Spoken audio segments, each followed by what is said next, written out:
प्यारे बच्चों, सुप्रभात।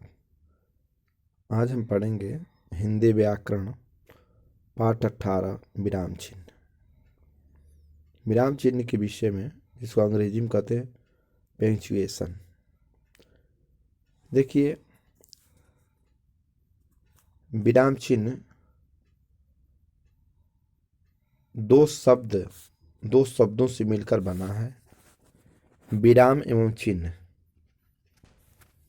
से मिलकर बना। विराम का अर्थ होता है रुकना तथा चिन्ह का अर्थ होता है निशान। अर्थात वाक्य में अर्थ एवं भावों की स्पष्टता हेतु जिस चिन्हों का हम समुचित प्रयोग करते हैं या भाषा को लिखते और बोलते समय रुकने वाले स्थान पर जिस चिन्हों का हम प्रयोग करते हैं उन्हें विराम चिन्ह कहलाता है। जैसा कि परिभाषा देखिए, लिखित भाषा में रुकने या विराम के लिए जिन संकेत चिन्हों का प्रयोग होता है उन्हें विराम चिन्ह कहते हैं। विराम चिन्हों का महत्व व्याकरण में कहाँ से होता है? भाषा में भाव की स्पष्टता और शुद्धता के लिए विराम चिन्हों का प्रयोग आवश्यक रूप से होता है।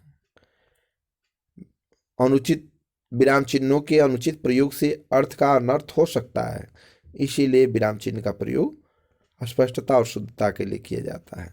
जैसा कि देखिए, रोको मत जाने दो, रोको मत जाने दो। ये रोको मत जाने दो और रोको मत जाने दो दो चीज हो गया, ठीक। तो उपरोक्त दोनों वाक्यों में अल्प विराम के अलग अलग स्थानों पर प्रयोग होने से दोनों के अर्थ भिन्न हैं। एक जैसे देख रहे हैं, रोको, उसके बाद कह रहा है मत जाने दो, और दूसरे में क्या कह रहा है, रोको मत जाने दो। तो दोनों अलग अलग स्थानों पर प्रयोग होने से दोनों का अर्थ क्या है, भिन्न है। पहले वाक्य में जाने से रोका जा रहा है, जबकि दूसरे वाक्य में जाने को कहा जा रहा है। कह रहा है पहले वाक्य में जाने से रोका जा रहा है और दूसरे वाक्य में रोको मत जाने दो कह रहा है, तो दूसरे वाक्यों में जाने को कहा जा रहा है, ठीक। प्रमुख विराम चिन्ह के कुछ प्रयोग हम देखते हैं। वैसे कि आपको बता दें, कामता प्रसाद गुरु के अनुसार 20 विराम चिन्ह का प्रयोग किया जाता है, लेकिन हिंदी भाषा में मुख्यतः विराम चिन्हों का प्रमुख जो विराम चिन्ह है उसको हम प्रयोग पढ़ेंगे। क्रम संख्या देखिए, अल्प विराम का चिन्ह देखिए, उसका अर्ध विराम का देखिए, पूर्ण विराम का प्रश्न सूचक चिन्ह, विस्मयादि सूचक चिन्ह, अवतरण चिन्ह को उद्धरण चिन्ह भी कहते हैं, ध्यान दीजिएगा, निर्देशक चिन्ह, 8वां में देखिए योजक चिन्ह, 9वां में देखिए कोष्टक चिन्ह, 10वां में लाघव चिन्ह, 11 में विवरण चिन्ह, 12 में दृष्टिबोधक चिन्ह, 13 में समाप्ति सूचक चिन्ह और 14 में समानता सूचक चिन्ह। जो कक्षा 7 के कोर्स में बस इतने ही विराम चिन्ह को पढ़ना है। आप देखिए, अल्प विराम, अल्प मीन्स थोड़ा, इसको अंग्रेजी में कामा कहते हैं। कह रहा कि वाक्य में सबसे कम रुकने के लिए अल्प विराम का प्रयोग किया जाता है। जैसा कि हम कोई शब्द लिखते हैं तो विराम चिन्ह का प्रयोग करते हैं। जैसे कई शब्दों को अलग करने में अल्प विराम का प्रयोग होता है, जैसा कि दिल्ली, कोलकाता, मुंबई और चेन्नई हमारे देश के प्रमुख महानगर हैं।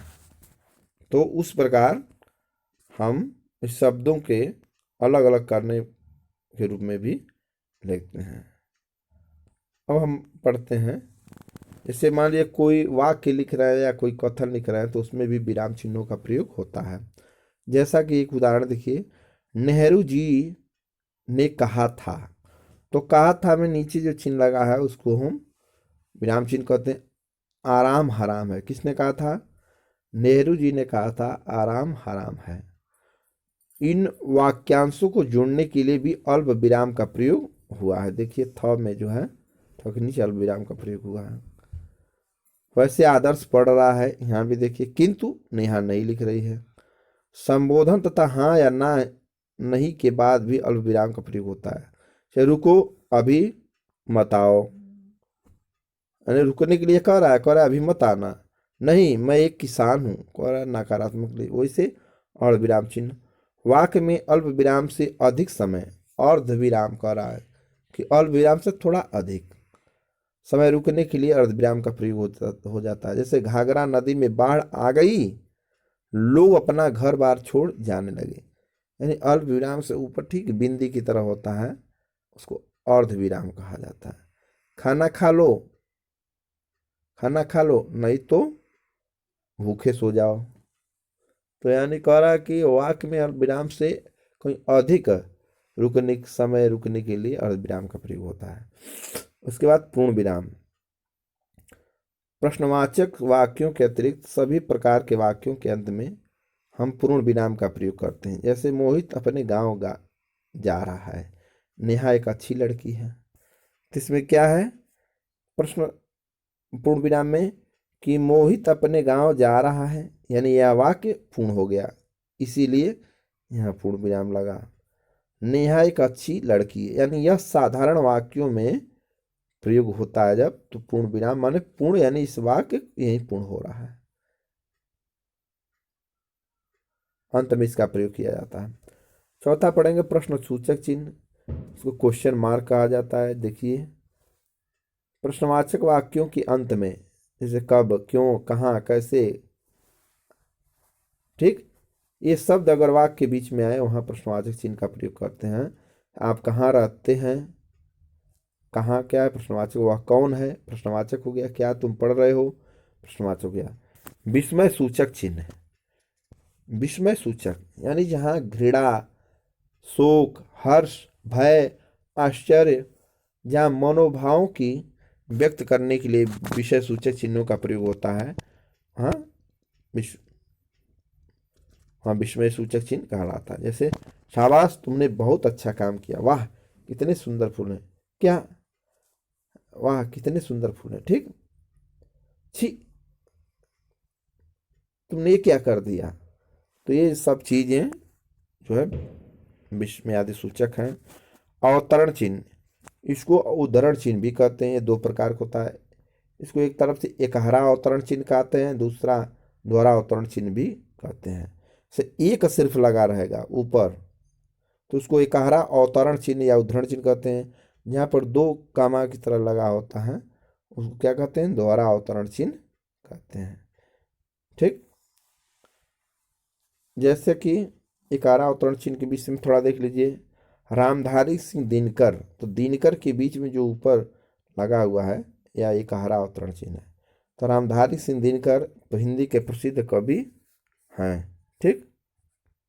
उसी प्रकार हम पढ़ेंगे श्री रामचरितमानस की रचना गोस्वामी तुलसीदास जी ने की है। लेकिन दोहरा अवतरण चिन्ह में देखिए डबल इन्वर्टेड कामा लगा, दोहरा अवतरण चिन्ह का प्रयोग किसी की बात को जैसा कि तैसा लिखने के लिए किया जाता है। जैसे बाल गंगाधर तिलक ने कहा था कि स्वतंत्रता हमारा जन्मसिद्ध अधिकार है, अध्यापक ने कहा कि सभी बच्चे अपने स्थान पर खड़े हो जाएं। तो दोहरा अवतरण का प्रयोग वहाँ होता है जहाँ जो बात ज्यों की त्यों लिखी जाती है। और एक आराम क्या होता है कि ग्रंथ शीर्षक तो उपनाम जहाँ लिखा जाता है वहाँ इकारा अवतरण चिन्ह का प्रयोग होता है, इस चीज का ध्यान दीजिएगा। निर्देशक चिन्ह, निर्देशक चिन्ह को डैश भी कहते हैं। इस चिन्ह का प्रयोग उदाहरण से पहले तथा संवाद के में नाम के बाद किया जाता है। जैसे विराम का अर्थ है रुकना। जैसे छात्र, जैसे माता पिता में देखे हैं ना, सुख दुख में देखे हैं ना, बीच में विराम चिन्ह होता है, वैसे ही छात्र श्रीमान क्या मैं अंदर आ सकता हूँ, यानी छात्र अध्यापक से पूछ रहा है, अध्यापक हाँ आ जाइए। तो ये चीज़ें हैं, आप पढ़ लीजिएगा। अब हम पढ़ेंगे योजक चिन्ह। योजक चिन्ह के विषय में बच्चों थोड़ा सा पढ़ा जाए। योजक चिन्ह को हाइपेन कहा जाता है। योजक चिन्ह का प्रयोग शब्द युग्मों के बीच में किया जाता है। राजा रानी, सुख दुख, पाप पुण्य, राष्ट्र भक्ति आदि। योजक चिन्ह का प्रयोग करते हैं। ठीक।